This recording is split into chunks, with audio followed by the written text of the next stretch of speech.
with the knockout hour where Carlo and I discussed Julio Cesar Chavez Jr., who has gotten to where he is now because he's talented, but in large part, he's been marketed, and he has the same name as the greatest fighter in the history of Mexico, his dad.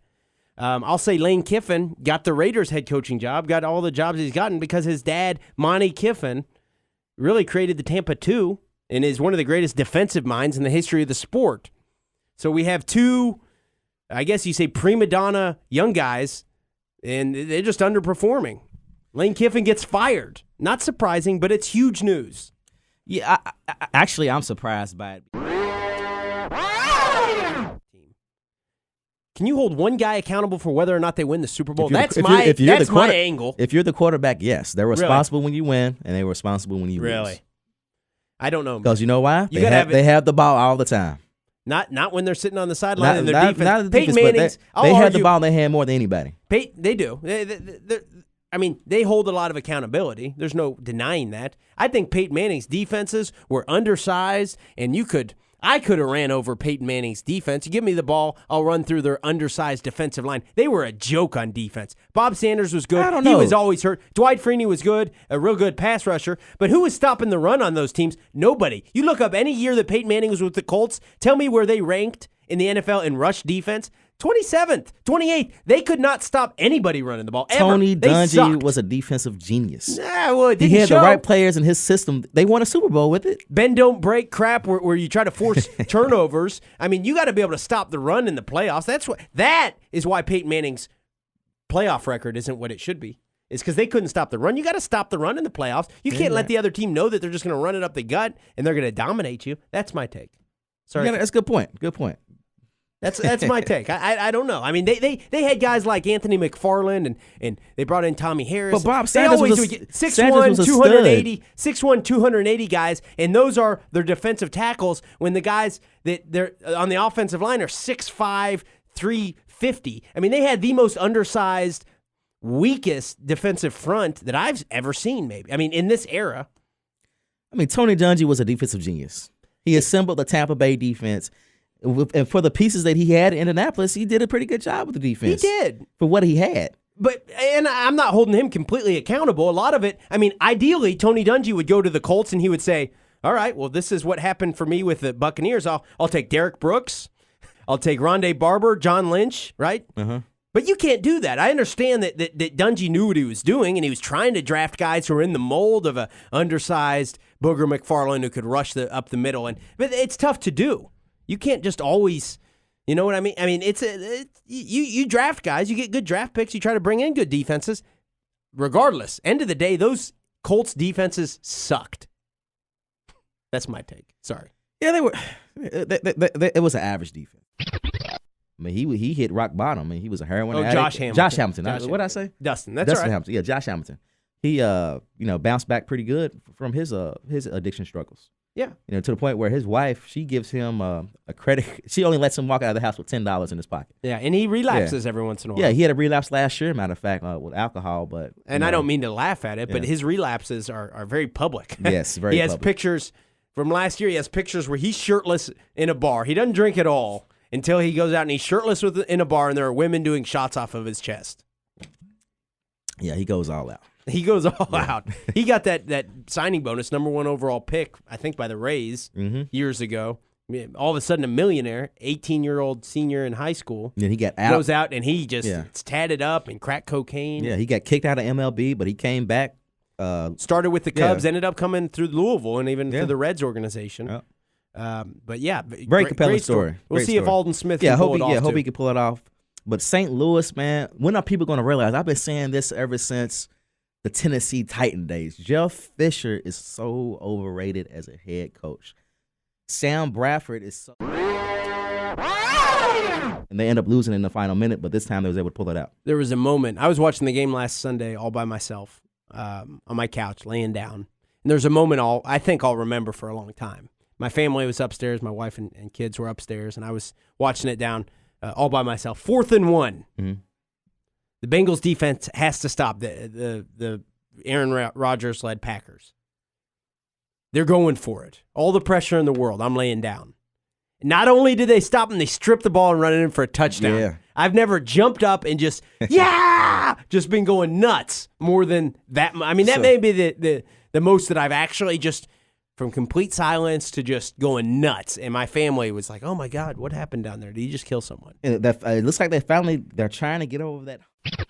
What do you think? Oh, I agree with you completely, Yogi. You know, I was talking to my brother last night about this, and for those of our listeners who don't know, we're only a couple or maybe a few years into this new system where there's actually 2 wild card teams, and they play a 1-game playoff. So that's what the Reds are going to do on Tuesday against the Pirates. All the marbles are on the line for this 1 game. So strategically, going into this game, I mean, I am so nervous about it. I can't even imagine what Dusty is thinking. What I'm going to ask you, Yogi, is if Cueto comes out, and I'm not even going to talk about what happened last year with him getting injured, but if he maybe gives up a few runs within the first couple innings, how quick are you to pull Cueto, and who do you go to?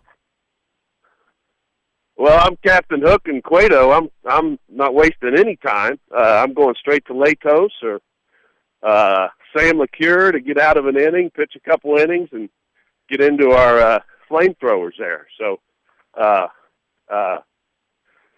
just hoping that Phillips doesn't implode. Hopefully he'll do something to grate on their nerves, and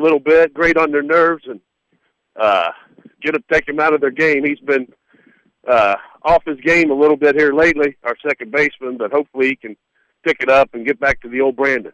It's been so long since the Reds have really made a run through the playoffs. There's so much riding on this 1 game, but at the same time, you got to hope someone like Jay Bruce or you said Brandon Phillips, who are, they're prone to going through streaks where they're down and then really getting hot. You just got to hope they catch a wave to where the Reds can not only win on Tuesday but can get hot throughout the playoffs. Do you think the acquisition of Morneau for Pittsburgh will possibly put them over to the hump and make them more of a run-scoring team on this game on Tuesday, or is it looking too much into 1 game? I know baseball's such a unique animal that 1 game is almost a crapshoot. Even if it's the worst team in baseball against the very best, 1 game you can almost, and I know I'm exaggerating, you can almost flip a coin to see who's going to win. But do you think that them acquiring the former AL MVP Justin Morneau will matter on Tuesday? You know, he had a decent start with the Twins this year, and I was scared to death when the Pirates picked him up. I thought it was a great move, but he's only knocked in 3 or 4 runs in a month since he's been there. He's got all those concussions he sustained up in Minnesota, and I think he may be well past his prime, but if he gets a cookie, he can run into one, that's for sure. Yeah, and you got to respect a guy like that. You know, he's got a good eye. He's a tough out. He's definitely an upgrade over their previous first baseman. What about today? What do you do today? We have Greg Reynolds, the young, big, tall, former first-round pick, starting for the Reds today. I mean, who do you play today? Do you start resting your guys? What do you do, Yogi? Yeah, I heard a statistic earlier today on my drive-in that Chip Kelly came in, and the one thing he preached preseason was, we're going to run more plays than anyone in the league. Mm-hmm. Well, 3 games into it, on average, the Eagles are running 1 more play per game than they did last year. So, I mean, I think that it's really a wake-up call to Chip Kelly and maybe some other coaches who come in and think that they're going to automatically, be able to dictate the pace of this crazy intense NFL game. I don't think it's that easy. I'm not saying Chip Kelly's a bad coach. I mean, he's doing some good things. The first thing he's doing that they didn't do last year, they're giving McCoy the ball more. So let McCoy run the ball. He's a beast. He's a beast behind. You're right. They're giving it to him more. They're letting him run instead of last year or years before. McCoy would only have 6. Running the ball. They wouldn't run the ball. Yeah. He would get the ball. Vic would pass it to him on screen passes and things like that. But they would not run the ball. I mean, McCoy would be their leading Russian. He'd run the ball 8 times in a game. Yeah. 1:00 p.m. Eastern time today. Seattle at Houston. Is Ed Reed playing? That's my first question. Ed Reed is playing, and he was saying this is a Super Bowl preview. And what's funny about that statement is Houston is not a Super Bowl team. Matt Schwab isn't a Super Bowl quarterback. So for him to say it's a Super Bowl preview, I It felt, could be. I don't think so. They took away the Bengals' Johnathan Joseph, the very talented cover corner out of South Carolina. They've got Ed Reed. But that's not the They've problem. got J.J. Watt. The problem they've got Matt talent. Schwab. That's the problem of this team. Matt Schwab is not performing well. No. I think he's definitely on the decline. It's time for them to find a new quarterback. If they're going to, They got Andre Johnson. They got Arian Foster. They say they've got an okay offensive line, I think. I mean, Schwab is not performing well at quarterback. yeah, that's an example of if you've got J.J. Watt, you've got literally Johnathan Joseph and literally Ed Reed. Yeah, the top you got defensive Ed player. Reed. Yeah. If you got Ed Reed on your defense, and he's It's actually old Ed playing- Reed. It is. He's yeah. old. But safety's kind of that type of position where you can be old and still really impact things. Rodney Harrison did it up until he was, I don't know what age. Rod Woodson did it. Rod Woodson did it. Deion Sanders ended his career playing safety. Yep. I mean, he could play maybe another year or two at that position if he chooses to. I think if he's healthy, if he's healthy, I think he's one of the best safeties in the league still. You know he's going to – if he plays all game today, I bet he gets an interception. He's good. He's good for getting those. He is, and that matters. Yeah, it does. So that guy, it's his birthday, and they go out, and they have a party bus. One of the guys gets into it with a stripper. He didn't make it rain enough. Yeah, and she smashes a bottle over his head. So, I mean, Talk about Bryant that. McKinnie. That's an out-of-control party. Bryant McKinnie is the guy who he was involved in the Love Boat, and it was his birthday last week or a couple weeks ago, and he threw a big party. They were doing everything legal. They weren't drinking and driving. They were on one of those party buses, and they had some strippers in the there. ones with the poles, yeah, the normal ones. Yeah, everybody knows what we're talking about there. I mean, God, Wow. we all get those for our birthday. But and a stripper smashes a bottle over his head. I forget the name of the guy who it was, but you're right. He's coming off the Super Bowl, man. No, you kidding me? You see the performance? The performance he I put will in walk the out of. playoffs I will last walk season? out of this studio. The performance he put on in the playoffs last season. I'm getting ready to walk out of this studio. He's a Super Bowl champ. He's a champ. He is. So's Trent Dilfer and Brad Johnson. But no, he actually had something to do with them winning. Carlo, Robert Ory's a Hall of Famer, and now this. Yes, Robert Ory is all. Joe Flacco won the Super Bowl with his arm. All right. You got. Did he Aaron not win with his arm? He did. He Aaron won with his Rodgers arm. is your number one. Joe Flacco's your number two. Who's number three? I go with Eli Manning. That's my quarterback. Above Peyton? That's Terrell Owens. Above That's Tom Terrell Owens Brady? would say. That's my quarterback. It's my That's quarterback, guy. man. Okay. So you got Eli, Flacco. I mean, Peyton Brady? hasn't won anything. Okay. Yeah, he won a Super Bowl. Not in almost 10 years ago. No, it was 2006. Okay. It's up 24. It's Almost 8 10 years ago. Almost 10 years ago. I mean, Okay. Peyton's in the top 5. He's better than Flacco. Brady's dropped out of the top 5. All right, He's so lost who's his last four? 2 Super Who's Bowls. four? Who is 4? Peyton, come on, man. Peyton Manning, Tom Brady? Nah. I will flip this table Nah. over. Another story we're going to get to is Anthony Davis having a very successful NBA season so far. In my eyes, maybe one of the bright stars of the league in the future. I mean, he's only 19 years old. He's not 19 years old now. Okay, yeah, he's 20. Yeah. Is he going to win an MVP? Does he have multiple NBA MVPs in his future? Possibly. I don't know. But what we don't know if he will win the MVP. What we do know about Anthony Davis is he likes to have a good time. If you call that a good time. And what was released over the last couple days was a video of him doing just that. Apparently, according to the look on his face, having the time of his life. He was pinned down in a locker room, possibly in Lexington. We don't know. Right, Carlo? Pinned down, butt naked, hand behind his back, giggling. Obviously having a great time. Getting spanked, and then just laughing it up at the end. I thought it was funny. I know I'm a Louisville fan, and I should hate on everything Kentucky, and that's what a lot of Louisville fans are doing right now. Kids do dumb stuff. If you would see some of the things that I've done in my life, and it happened to have been recorded, I mean, I've done a lot weirder and more inappropriate and stranger things than that. So, I mean, I have no room to judge. He who has not sinned can throw the first stone. What is your take on the... along with the Richie Incognito hazing story that is so popular and dominates the sports media these days, this goes right along the lines of it, although it doesn't look like they were actually hurting him or being mean. There was, as Carlo pointed out to me, there was the use of the N-word at one point in the background. I don't read too much into that. What do you think of that hazing of Anthony Davis, Carlo?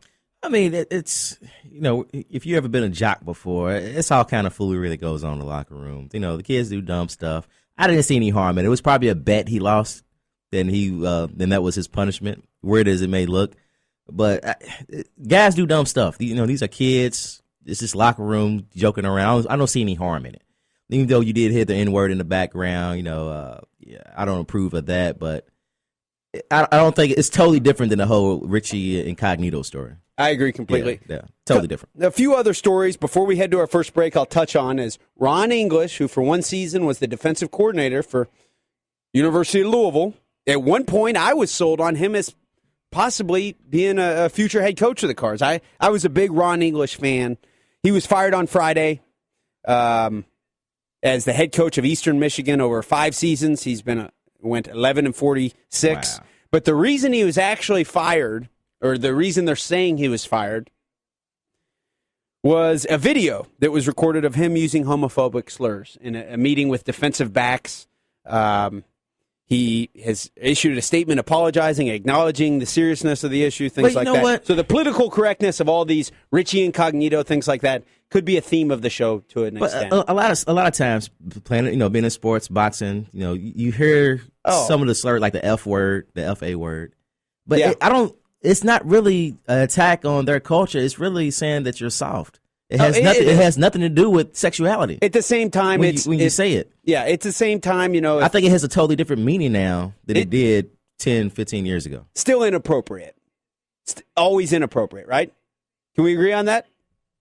We don't have to. I didn't say anything. Okay, but it's always inappropriate. But I've heard it before, like, I may quit acting like and it's just being soft. No, it's very commonly used. If you were to record sexuality. football coaches behind closed doors into... they say all kind of crazy stuff. Oh, my God. I mean, my middle school coach, that's a very popular type of word to use, but... Maybe they should start saying pansy. Hey, you pansy. Yeah, call him a sissy. Call him a coward. The S word that's a slur.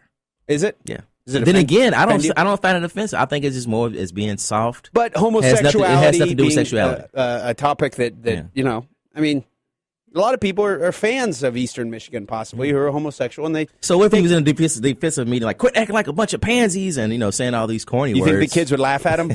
Yeah, possibly.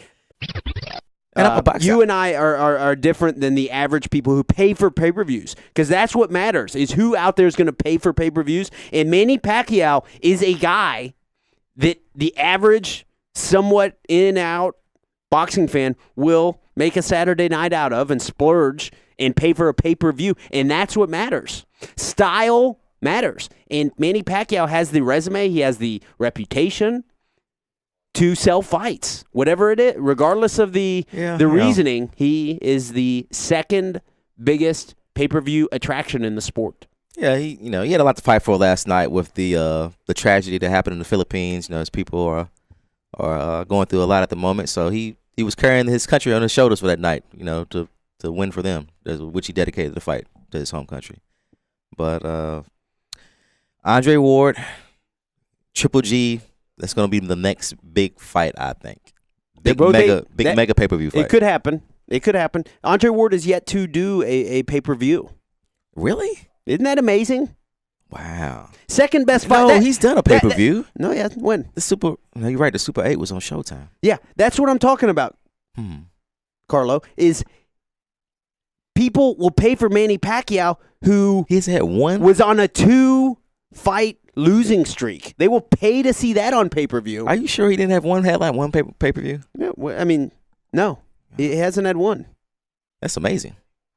It's amazing to me, and it's amazing to you, and I agree with you. But people's pocketbooks is what matters at the end of the day. And although Andre Ward is an American, he's a great guy, great commentator. Was he the last gold medalist? Last American gold medalist. 2004. It's a shame we don't have any gold medalists in boxing anymore. We do, though. We have him. Well, I'm talking about at the last. Agree. Yeah, I agree. But I'm saying we do. Why not embrace what we do have? And Andre Ward is it. I don't know why he doesn't catch on more. Right. They're embracing the bronze bomber more than our Olympic gold medalist, who has proved his dominance in boxing. I don't know what it is. Andre Ward, second best fighter in the world, unanimously. You find me a list where Andre Ward is not ranked as the number 2 pound-for-pound fighter. I'd like to see it. I haven't seen it yet. So those 4 teams, Heat, Knicks, Pacers, Bulls. Do the New Jersey Nets sneak into the equation with the old man-led cast? They have some youth. They have Deron Williams. Yeah, they have. They got Kevin young point Garnett, guard. Paul Pierce. Don't forget about the They got big center, Brooke Lopez. Yeah, he's a quality guy. Or Robin Lopez, whichever one it is. Do you think the Nets are – do we have to include them, or is it a 4-team race in the Eastern Conference this year, Carlo? I think you have to include another team you don't forget about is the Washington Wizards. Really? Yeah, I mean, I'm throwing it out there. You're a Kentucky fan, and your Kentucky goggles are blinding the John you. Wall-led Wizards are looking to make an impact Just because they season. traded for Goran Dragic? Hey, they're making moves. This is the year for them to be competitive. No way they compete with those 4 teams. John Wall will have the Wizards in the equation. They will be in the playoffs this year. That's my bold prediction. Okay, of the day. well, they be in the playoffs, sure. There's 8 teams make the playoffs. They'll make the playoffs. And usually in the NBA, in the Eastern Conference, that's a team that under 500 that can make the playoffs. Exactly. So that doesn't. What my point is I want to know: is there a team beyond the Pacers, Bulls, Knicks, and the Heat that's going to contend for coming out of the East? Really? Cleveland's loaded. Tyler Hansborough, for those of you who don't know, is no longer an Indiana Pacer. He's a Toronto Raptor, and Artest, taking it very seriously, like he does everything in the preseason, hooked him. He went over his shoulder and hooked him, and Hansborough turned around like he was ready to fight somebody. Hansborough was mad. Psycho T was ready to go off on somebody until he saw that it was Meta World Peace that was staring up in his face, and you saw Hansborough say, "Oh, I'm sorry, Meta," and then just backed off. Do you think that was a good move, Truth? Certainly. You wouldn't see Jabari Parker, Andrew Wiggins, any of the guys on Kentucky's team, any of their 9 incoming freshmen. Over the last couple of years, we probably wouldn't see. No, so that's a very good point there, Easy. 5-10 years from now, who do you think from this class? Will it be Jabari Parker, who has the more complete game, a little bit more polished of a passer, lets the game come to him, or maybe Andrew Wiggins or Julius Randle? Who's the best player as far as staying power once they get to the NBA? Who will we look back and will be the player from this class that really stands out?